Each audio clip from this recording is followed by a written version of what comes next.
ఇప్పుడు తాజాగా ఓయూలో ఒక సర్క్యులర్ జారీ చేశారు. అదేంటంటే ఓయూ క్యాంపస్‌లో ధర్నాలు చేయొద్దు, అదేవిధంగా నిరసనలు వ్యక్తం చేయొద్దని చెప్పేసి గవర్నమెంట్ నుంచి సర్క్యులర్ జారీ చేస్తున్నారు. ఏం చెప్తారు ఆ సర్క్యులర్ మీద? అది గవర్నమెంట్ చేయలేదు. ఇక్కడ ఉండే వీసీ రిజిస్టర్ సిగ్నేచర్తో చేసిర్రు. ఇది స్వతంత్ర ప్రతిపత్తి గల యూనివర్సిటీ. బట్ ప్రభుత్వం మాకు తెలియదు అని అన్నట్టు కొందరు ఉన్నారు. కొందరు వీసీఐ తప్పు చేసిండు, మా కాంగ్రెస్ ప్రభుత్వం ఏం తప్పు చేయలేదని చెప్పేసి కాంగ్రెస్ నాయకులే ధర్నాలు రాస్తారోకలు చేస్తారు. మీ తప్పేది లేకపోతే మీరు అధికారంలోకి రావడానికి, కాంగ్రెస్ పార్టీ అధికారంలోకి రావడానికి ముఖ్యమైన కారణం ఉస్మాన్ యూనివర్సిటీ.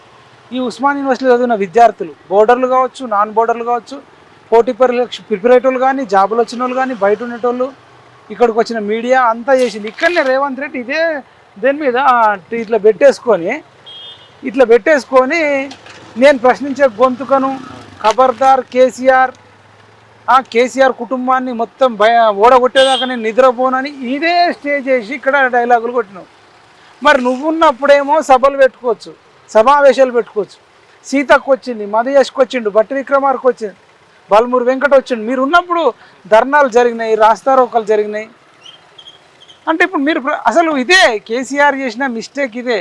విపరీతంగా అణచివేస్తే అణచివేతల నుంచి ఫ్రస్ట్రేషన్ ఎక్కువైపోయి ఉన్నది పోతుంది, ఉంచుకున్నది పోతుంది. ఇకనైనా కాంగ్రెస్ నాయకులు బుద్ధి తెచ్చుకొని ఆ సర్క్యులర్ అనేది వెనుకకు తీసుకునేటట్టు చేయండి.